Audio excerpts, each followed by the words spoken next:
Baik, Assalamualaikum warahmatullahi wabarakatuh. Ketemu lagi dengan saya. Kali ini kita tetap pada kelas 12 Geografi yang masih menggunakan kurikulum 2013, yaitu babnya adalah wilayah dan pusat pertumbuhan dengan topik materinya adalah pembangunan dan pertumbuhan wilayah. Sebelumnya video ini saya susun tidak berdasarkan atas ide saya sendiri, tetapi juga melibatkan beberapa sumber seperti Canva, beberapa gambar dari Google, dan kemudian juga saya melibatkan Google Earth. Nah, baik, langsung saja next ke videonya. Tujuan pembelajarannya ada tiga: menerapkan teori kutub pertumbuhan, menerapkan teori polarisasi ekonomi, dan menerapkan teori tempat sentral. Jadi hanya ada tiga tujuan ini dan kita hanya mempelajari tiga teori pusat pertumbuhan. Nah, sebelumnya ada pretest. Nah, coba tulis di buku catatan masing-masing apakah perbedaan antara pembangunan dan pusat pertumbuhan. Jika masih menulis, video ini dapat di pause. Jika sudah, dapat di next. Nah, perbedaannya, pembangunan adalah proses perubahan ke arah yang lebih baik melalui perencanaan, sedangkan pertumbuhan adalah perkembangan yang bersifat dinamis, dipengaruhi oleh berbagai faktor. Jadi kalau pembangunan itu mulai dari nol menuju ke perencanaan dan mewujudkan beberapa hasil bangunan atau pembangunan ekonomi atau pembangunan manusia seperti itu. Jadi mindset pembangunan itu tidak hanya pembangunan fisik saja seperti gedung, jalan raya, tetapi juga pembangunan ekonomi, pembangunan masyarakat juga. Nah, sedangkan pertumbuhan itu sifatnya lebih dinamis lagi yang dipengaruhi oleh berbagai macam faktor. Nah, faktor-faktornya apa saja? Ada 7 ini ya, dapat di-pause dan dibaca sendiri. Oke, next. Nah, teori yang pertama yang kita pelajari adalah teori kutub pertumbuhan. Jadi ini tolong diperhatikan karena nanti tugasnya akan berkaitan dengan teori-teori ini. Nah, teori kutub pertumbuhan intinya adalah dikatakan bahwasanya pusat pertumbuhan itu muncul di permukaan dunia secara acak dan tumbuhnya juga berbeda-beda, dengan asumsi utama adalah pertumbuhan terjadi di kutub-kutub tertentu dengan intensitas pertumbuhan yang berbeda. Penyebaran pertumbuhan menghasilkan dampak ekonomi yang berbeda dan kutub pertumbuhan memiliki daya tarik dan daya dorong. Nah, jadi anggapannya pusat pertumbuhannya adalah yang ini, yang kelihatan ini, yang warnanya paling mencolok dan dia itu memiliki intensitas pertumbuhan yang berbeda. Ketika pusat pertumbuhan ini mengalami pertumbuhan, maka akan ada efek terhadap daerah-daerah sekitarnya, memunculkan kegiatan-kegiatan ekonomi baru. Karena kutub pertumbuhan ini memiliki daya tarik. Daya tariknya apa? Menarik manusia, barang, modal ke arah ke pusat pertumbuhan ini. Ada fotonya nggak ini? Oh, ada. Nah, jadi menarik berbagai macam manusia, barang, jasa, kemudian kegiatan ekonomi ke arah pusat pertumbuhan itu namanya daya tarik. Sedangkan daya dorong adalah perkembangan dari pusat pertumbuhan itu sendiri, dari kota yang intinya dia itu tumbuh karena tidak dapat terpenuhi lokasinya sehingga melebar ke arah samping-sampingnya. Rupanya seperti itu. Itu adalah daya tarik dan daya dorong. Nah, oke, kita next saja. Nah, gambarannya seperti ini. Anggapannya pusat pertumbuhannya di Kecamatan Genteng. Anggap saja ini sebenarnya nggak bisa dijadikan contoh karena pusat pertumbuhan itu basisnya adalah kota, minimal kalau kita lihat itu adalah kota, minimal administratifnya itu kota atau kecamatan atau kabupaten. Ini saya mengambil contohnya dalam lingkup istilahnya dalam lingkup kecamatan. Di dalam kecamatan ada desa. Nah, ini kalau kita lihat citra satelit yang ada di sini dapat dilihat bahwasanya beberapa titik itu seperti memiliki daya tarik terhadap sekitarnya. Maksudnya daya tarik, dia itu memiliki gerombolan-gerombolan tertentu ya, terhadap daerah yang mengelilinginya. Nah, seperti ini kalau misalkan kita ibaratkan, dia itu pembangunannya lebih pesat daripada sekitarnya. Di mana saja ini kalau misalkan kita lihat Kecamatan Genteng, ada Kecamatan Genteng sendiri, pusat pertumbuhannya ada di, kalau kita lihat kalau seperti ini grafiknya, ada di lampu merah KDS, Sun East Mall dan yang itu, kemudian ada di kawasan Maron, kemudian ada di Kali Putih atau Rasomulyo, dan ada di Cangaan. Seperti itu. Nah, jadi kutub-kutub pertumbuhan itu muncul secara acak dan memiliki intensitas pertumbuhan yang berbeda. Kalau kita lihat pada kawasan yang A ini ya, pertumbuhannya lebih pesat daripada sekitar-sekitarnya. Seperti itu. Oke, selanjutnya teori polarisasi ekonomi. Ini memiliki asumsi utama bahwasanya pemusatan tenaga kerja modal, barang, pelayanan pada wilayah tertentu berdampak kesenjangan pada daerah sekitarnya. Dampak perkembangan berupa split effect, backwash effect, dan trickle down effect. Nah, ada contohnya nggak? Ya, oke.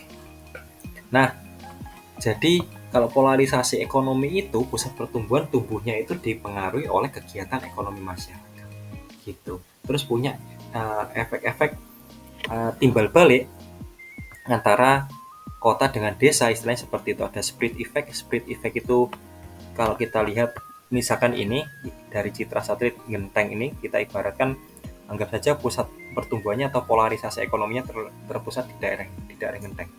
Jadi semuanya itu tertuju pusatnya di wilayah genteng, entah dari Sempu, entah dari Srono, ataupun ini dari mana ya, dari Ringin Agung kayak iya. Nah,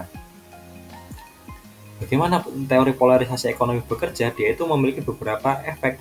Yang pertama, split effect. Adanya pusat pertumbuhan ini akan berdampak berkembangnya daerah-daerah sekitarnya. Terwujud dilihat di daerah sekitarnya muncul bangunan-bangunan yang istilahnya lebih padat daripada daerah-daerah yang lain. Misalkan daerah A dibandingkan dengan daerah B, itu kan jelas-jelas lebih ramai daerah B. Ini kelihatan di citranya ada permukiman-permukiman. Itu namanya split effect. Nah, seperti efeknya kayak gitu, efek menyebar dari pusat pertumbuhan ini. Sedangkan backwash effect adalah dampak buruknya dengan adanya pembangunan, kemudian ada industri, maka daerah-daerah sekitarnya juga memiliki dampak negatifnya, yaitu berupa limbah. Gampangnya seperti itu. Sedangkan trickle down effect itu istilahnya kayak gini. Kita coba cari gambar browsing saja, soalnya saya nggak ada kayaknya. Bentar.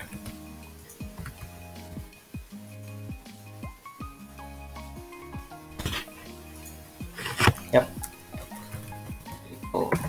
Down effect. Down effect itu istilahnya tetesan dari misalkan kita lihat mana ya gambarnya ya, sama nah seperti ini saja. Maksudnya trickle down effect itu anggapannya yang paling atas ini adalah pusat pertumbuhannya. Nah, berkembangnya pusat pertumbuhan diharapkan juga memiliki imbas atau memiliki istilah Jawanya kecipratan daerah-daerah sekitarnya, itu namanya trickle down effect. Jadi dari pemenuhan pusat pertumbuhan ini harapannya daerah-daerah sekitarnya juga memiliki manfaat, memiliki faedah dari pertumbuhannya pusat pertumbuhan. Kayak gitu jadi ya. Nah, sebentar ini baterainya kok mau habis motor saya.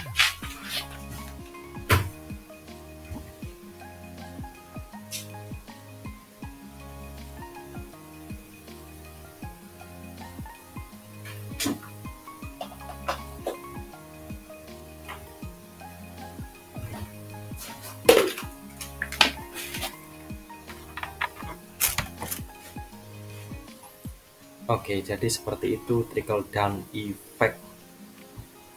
Nah, kita kembali lagi ke konteks materinya. Oke, trickle down effect sudah.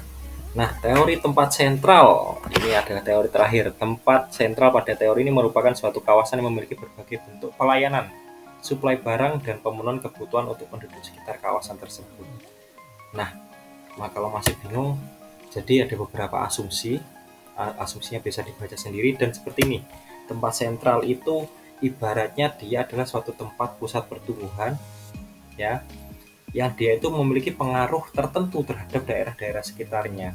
Nah, yang didefinisikan di awal tadi adalah kan suplai barang, pelayanan, terus pemenuhan kebutuhan penduduk sekitar kawasan tersebut. Nah, jadi pengaruhnya terhadap berbagai macam kegiatan dari tempat sentral itu.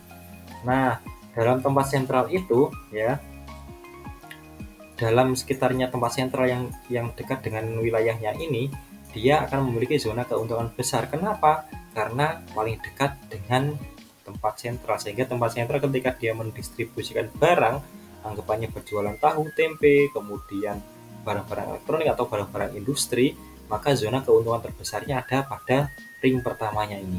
Jadi yang berbatasan langsung dengan tempat sentral.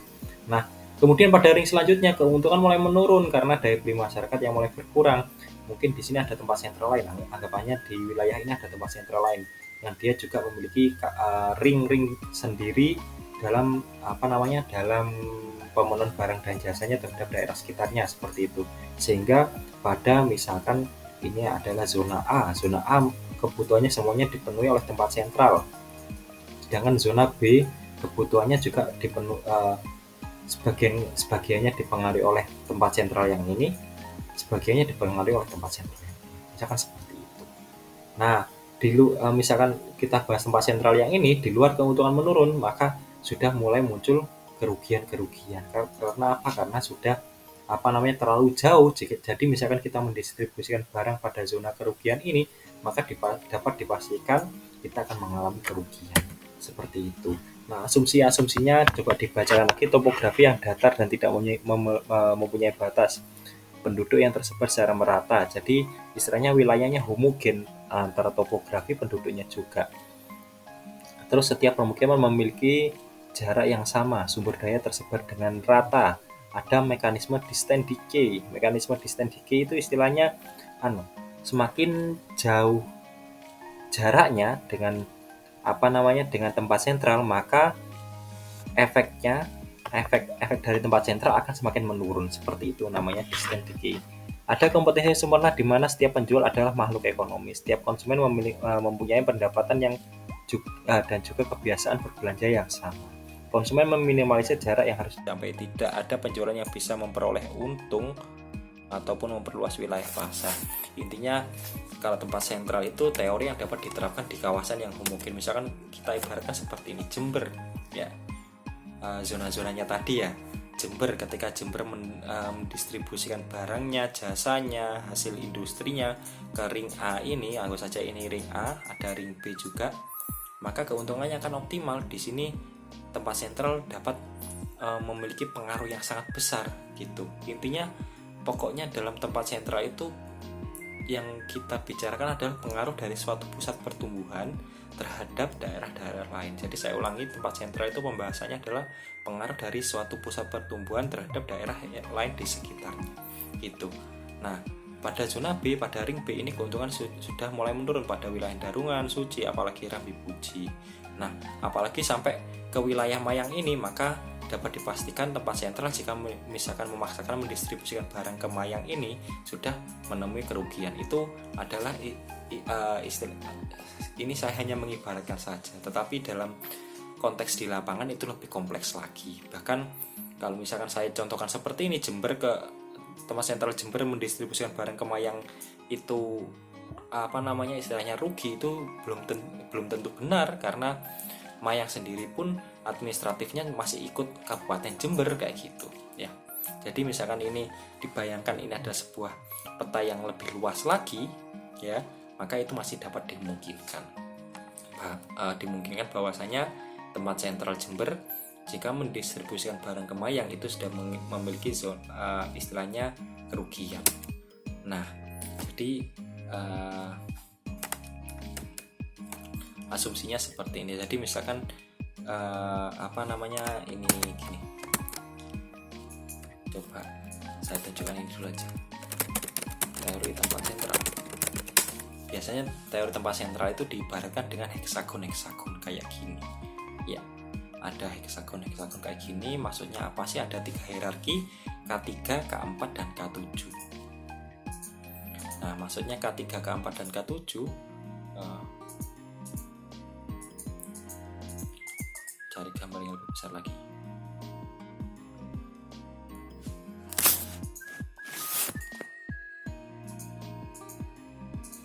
Nah, maksudnya K3, K4 dan K7 seperti ini. Ini saya copy saja.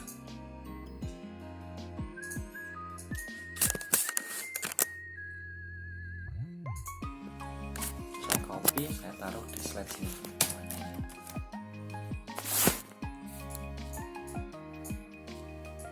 Nah, pada teori tempat sentral dikenal istilahnya adalah hierarki. Dalam istilahnya K3, K4 dan K7. Maksudnya apa?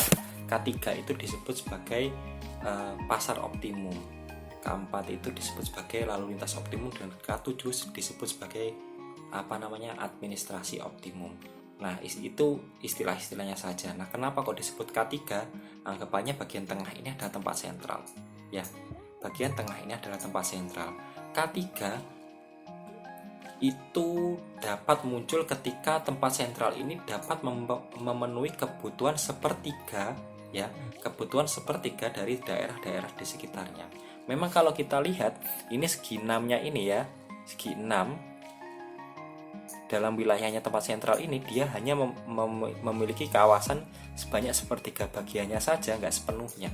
Sedangkan yang keempat ini pada tempat sentral ini ya, pengaruhnya tempat sentral ya, batas pengaruhnya yang garis hitam ini, garis hitam yang tebal ini adalah batas hitamnya, batas pengaruhnya tempat sentral. Dia sudah mempengaruhi setengah dari daerah-daerah yang ada di sekitarnya.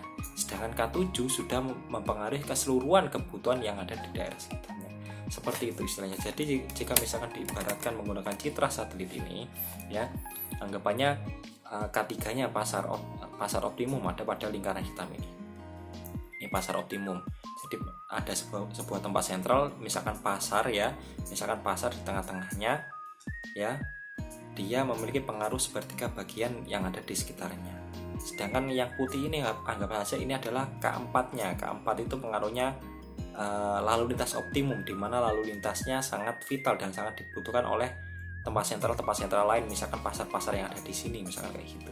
Sedangkan K7 ini sudah memenuhi seluruh kebutuhan daerah-daerah di sekitarnya, yaitu disebut dengan administrasi optimum. Oke, yang selanjutnya wilayah pembangunan Indonesia ini singkat saja. Sebenarnya untuk perencanaan pembangunan itu agar lebih efisien di Indonesia itu dibagi menjadi 5 wilayah pembangunan, wilayah A, B, C, D, dan E, di mana setiap wilayahnya itu memiliki pusat masing-masing. Nah, untuk pusatnya mana saja bisa kalian browsing sendiri, karena kalau misalkan dijelaskan di sini nampaknya seperti hafalan jadinya ya. Jadi ini bukan untuk dihafalkan tapi untuk dipahami saja. Oke. Nah, untuk tugasnya ini berkelompok dan menganalisis perkembangan wilayah berdasarkan teori pusat pertumbuhan. Bisa di-scan di sini. Jadi nanti tugasnya wujudnya akan seperti ini. Ya. KPD ini dan sebagainya ada tujuannya. Bentuk pengerjaannya, bentuklah kelompok dengan anggota 3 orang setiap kelompoknya. Jawablah pertanyaan pembuka yang tersedia. Perhatikan citra satelit yang tersedia, berikan batas wilayah setiap kenampakan. Klasifikasi batas wilayah ke dalam wilayah formal fungsional. Mohon maaf. Anggapannya yang 4 ini tidak usah. Jadi nanti akan saya revisi. Jadi